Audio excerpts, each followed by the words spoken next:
जय हिंद। आज के वीडियो में हम लोग देखने वाले हैं एमएससी फर्स्ट सेमेस्टर का। ऑलरेडी हम लोग 3 वीडियो अपलोड कर चुके हैं। ये चौथा पार्ट का वीडियो रहने वाला है, जिसमें बहुत ही इम्पोर्टेंट टॉपिक फर्स्ट यूनिट के अंतर्गत हम देखते हैं कंजुगेशन और क्रॉस कंजुगेशन के बारे में देखेंगे और इसको प्रभावित करने वाले कारकों के बारे में जानेंगे। क्योंकि क्रॉस कंजुगेशन और कंजुगेशन अक्सर एग्जाम में शॉर्ट टाइप आंसर क्वेश्चन में पूछे जाते हैं, कभी कभी लॉन्ग टाइप क्वेश्चन में भी 2-3 को ऐड करके दे देता है। तो इसमें सबसे पहला टॉपिक है हमारा कंजुगेशन यानी कि संयुग्मन। कंजुगेशन यदि होता क्या है, पहले सबसे को इसका बहुत ही आसानी से हम इसको समझ सकते हैं। कंजुगेशन जब किसी मॉलिक्यूल में सिंगल बॉन्ड और मल्टीपल बॉन्ड प्रेजेंट होते हैं। क्या बताया कि जब किसी कोई मॉलिक्यूल होता है उसमें सिंगल बॉन्ड और मल्टीपल बॉन्ड उपस्थित होते हैं, अर्थात किसी मॉलिक्यूल के केमिकल स्ट्रक्चर में सिंगल बॉन्ड और डबल बॉन्ड एक अल्टरनेटिव पैटर्न में होते हैं, तो इसे कंजुगेटेड बॉन्ड कहलाते हैं। क्या बताया गया कि जब किसी मॉलिक्यूल में सिंगल बॉन्ड और मल्टीपल बॉन्ड प्रेजेंट होते हैं, अर्थात किसी मॉलिक्यूल के केमिकल स्ट्रक्चर में सिंगल बॉन्ड और डबल बॉन्ड एक अल्टरनेटिव पैटर्न में हो, एक के बाद एक हो, तो कंजुगेटेड बॉन्ड कहलाता है। इसके एग्जांपल यहाँ देख सकते हैं। CH2 डबल बॉन्ड में है, पाई इलेक्ट्रॉन यानी कि CH है, फिर सिंगल बॉन्ड में कार्बन है, फिर डबल बॉन्ड में CH है, फिर सिंगल बॉन्ड में CH3 है। तो पाई सिग्मा इस प्रकार से कुछ रहता है, तो इसको हम लोग कंजुगेटेड बॉन्ड कहते हैं या कंजुगेशन कहते हैं। इसमें पाई सिग्मा है। इसमें पाई बॉन्ड और सिग्मा बॉन्ड क्रमबद्ध हैं, क्योंकि देख रहे हैं कि पाई है फिर सिग्मा है फिर पाई है फिर सिग्मा है, इस प्रकार से क्या है, क्रमबद्ध के रूप में है। पाई बॉन्ड के बाद सिग्मा बॉन्ड के बाद पाई बॉन्ड के बाद सिग्मा बॉन्ड लगे हुए हैं। यदि मॉलिक्यूल के स्ट्रक्चर में पाई बॉन्ड के साथ पॉजिटिव चार्ज या निगेटिव चार्ज या ओड इलेक्ट्रॉन जैसे कि 1 3 5 7 हो, तो वहाँ भी कंजुगेशन बॉन्ड होगा। एग्जाम्पल के तौर पर यहाँ देख सकते हैं, हम लोग 4 एग्जाम्पल को देखते हैं। पहला देखते हैं CH2 डबल बॉन्ड CH, फिर है single bond CH2 positive charge है, तो पाई बॉन्ड पॉजिटिव चार्ज है। दूसरा example CH2 double bond CH bond CH2, यहाँ निगेटिव चार्ज है, पाई बॉन्ड निगेटिव चार्ज है।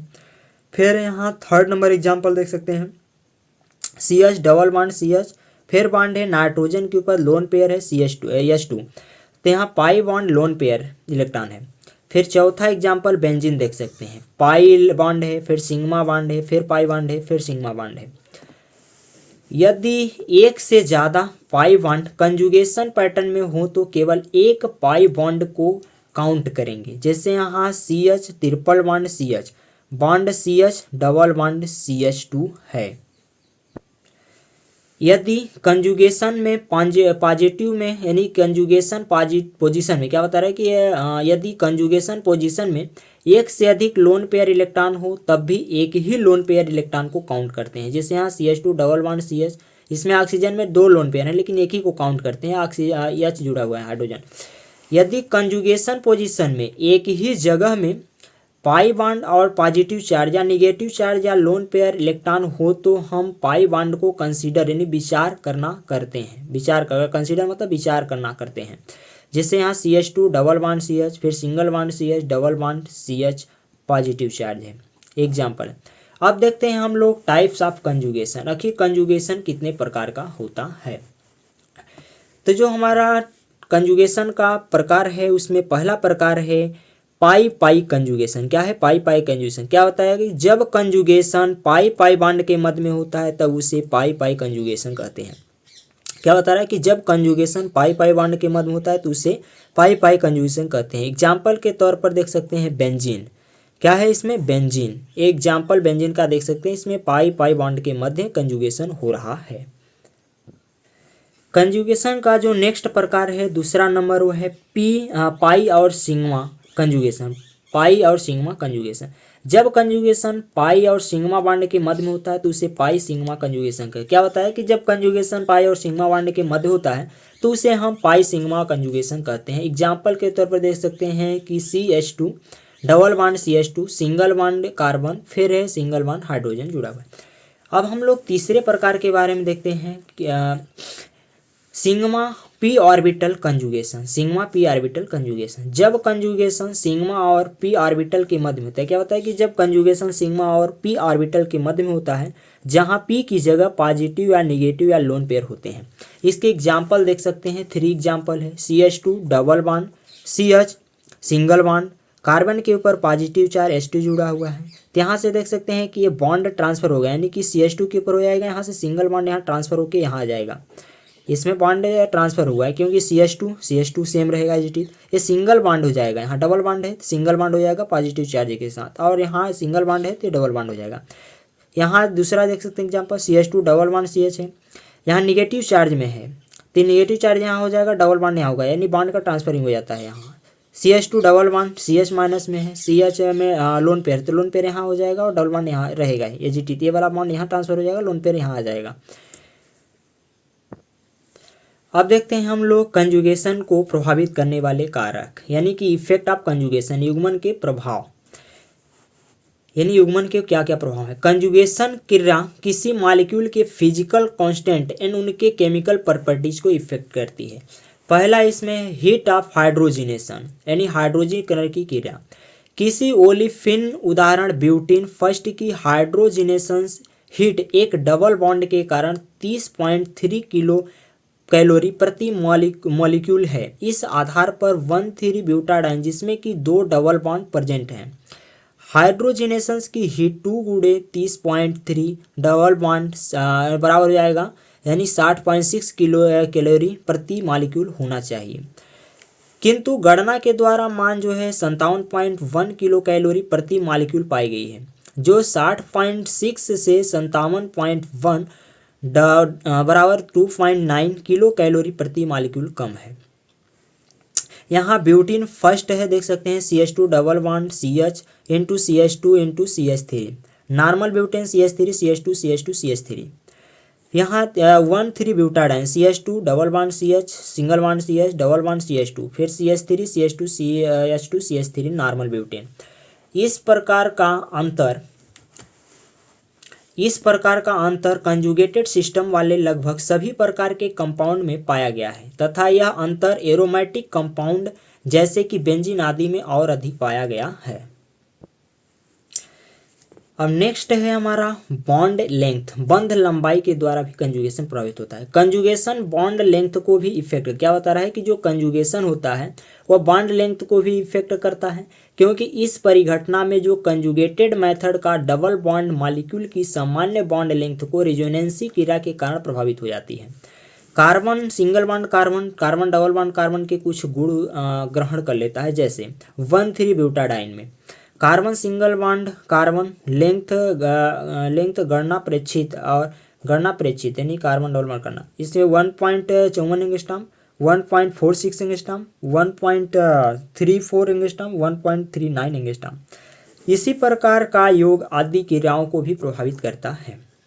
थ्योरेटिकल इंटरप्रिटेशन ऑफ द कंजुगेशंस को रिजोनेंस एवं मॉलिक्यूलर ऑर्बिटल थ्योरी के रूप में भी स्पष्ट किया जा सकता है। रिजोनेंस ऐसा मॉलिक्यूल जिसमें संयुग्मित बहुबंध व्यवस्था होती है, उससे बहुत सी संभावित रिजोनेंसी स्ट्रक्चर का हाइब्रिड माना जा सकते हैं, जैसे कि 1,3 ब्यूटाडाइन को CH2 double bond CH into CH double bond CH2, यानी CH के ऊपर यहाँ पॉजिटिव चार्ज, CH के ऊपर negative charge, carbon CH double bond में CH2, फिर यहाँ CH2 into CH double bond CH2, फिर कार्बन के ऊपर निगेटिव चार्ज CH2। अब है यहाँ मॉलिक्यूलर ऑर्बिटल थ्योरी, आणविक कक्षक सिद्धांत, इसके बारे में थोड़ा सा डिस्कस कर लेते हैं। तो ब्यूटाडाइन का उदाहरण लेकर कंजुगेशंस को समझाया जा सकता है। इस मॉलिक्यूल में प्रत्येक कार्बन के 3 sp2 हाइब्रिड ऑर्बिटल का उपयोग कार्बन सिंगल बॉन्ड कार्बन एवं कार्बन हाइड्रोजन के बीच सिग्मा बॉन्ड कोवैलेंट बॉन्ड कराने में होता है, तथा प्रत्येक कार्बन पर एक इलेक्ट्रॉन, प्रत्येक कार्बन पर एक pz शेष रहता है जो सिग्मा बॉन्ड के लंबवत होता है। इस प्रकार से इसकी एग्जाम्पल देख सकते हैं आप, यानी कि 4pz ऑर्बिटल ब्यूटाडाइन है, 4p ऑर्बिटल के बीच क्रिया पाई ऑर्बिटल ब्यूटाडाइन में अस्थानित है, डिलोकलाइज। यहाँ उपरोक्तानुसार ब्यूटाडाइन में जो है पाई मॉलिक्यूलर ऑर्बिटल मॉलिक्यूल के किसी विशेष बॉन्ड से संलग्न नहीं होता, अपितु वह चारों कार्बन एटम पर फैला रहता है। अब हम लोग देखते हैं क्रॉस कंजुगेशन, क्योंकि कंजुगेशंस को हम लोग अच्छी तरह से पढ़ लिए और उसको प्रभावित करने वाले इफेक्ट भी पढ़ लिए। अब हम लोग पढ़ते हैं क्रॉस कंजुगेशन। क्रॉस कंजुगेशन क्या होता है? क्रॉस कंजुगेशन यह एक स्पेशल टाइप का कंजुगेशन है। क्या बताया कि जो हमारा ये क्रॉस कंजुगेशन होता है एक स्पेशल टाइप का कंजुगेशन होता है। क्रॉस कंजुगेशन कंपाउंड में 3 ग्रुप प्रेजेंट रहते हैं, जिसमें से 2 एक दूसरे के साथ कंजुगेशन नहीं रखते हैं, लेकिन ये दोनों एक साथ उस थर्ड ग्रुप के साथ कंजुगेशन शो करते हैं। इस प्रकार के सिस्टम को क्रॉस कंजुगेशन कहते हैं, जैसे कि CH2 double bond CH single bond oxygen, फिर CH2 डबल बॉन्ड CH2। क्या बताया गया कि जो हमारा क्रॉस कंजुगेशन होता है एक स्पेशल टाइप का कंजुगेशन है, जो कि क्रॉस कंजुगेशन कंपाउंड में 3 ग्रुप प्रेजेंट रहते हैं, जिसमें से 2 एक दूसरे के साथ कंजुगेशन को नहीं रखते हैं, लेकिन ये दोनों एक साथ उस थर्ड ग्रुप के साथ कंजुगेशन को शो करते हैं। तो इस प्रकार के सिस्टम को हम लोग क्रॉस कंजुगेशन कहते हैं। एग्जाम में बहुत ही ज़्यादा पूछे जाने वाला ये टॉपिक है। इसका एग्जाम्पल बहुत ही ईजी 2 एग्जाम्पल को हम लोग देखते हैं। फर्स्ट एग्जाम्पल यहाँ देख सकते हैं कि कार्बन 1 कार्बन 2 और 3 यहाँ जुड़ा हुआ है 3 के माध्यम से। तो इसमें 1 व 2 कार्बन एक दूसरे के साथ कंजुगेशन शो नहीं करते हैं, यानी 1 और 2 जो है ये कंजुगेशन को शो नहीं कर रहा है। लेकिन जो 3 to 1 यानी कि 3 to 1 दोनों के साथ कंजुगेशन में है। क्या बता रहा है कि जो 3 है इसके साथ 2 और 1 ये दोनों क्या है कंजुगेशन की स्थिति में है, किसमें? क्रॉस कंजुगेशन में।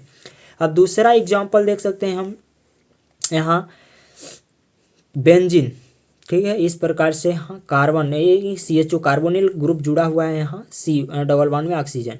इसमें कार्बोनिल ग्रुप एक दूसरे के साथ कंजुगेटेड नहीं है। क्या बता रहा है? जो कार्बोनिल ग्रुप है एक दूसरे के साथ कंजुगेटेड नहीं है, लेकिन ये 2 कार्बन क्या बता रहा है कि जो 2 कार्बन है के साथ कंजुगेशन को शो करता है। अब हम लोग थर्ड एग्जाम्पल के रूप में भी देख सकते हैं PH single bond carbon double bond carbonyl group है, PH जुड़ा हुआ है।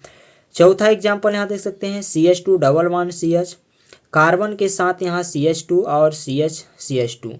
ये आज का वीडियो कैसा रहा वीडियो के कमेंट बॉक्स में बताएं, और वीडियो को लाइक करें और चैनल को सब्सक्राइब कर हमें सपोर्ट करें। मिलते हैं नेक्स्ट वीडियो में, तब तक के लिए thanks for watching this video.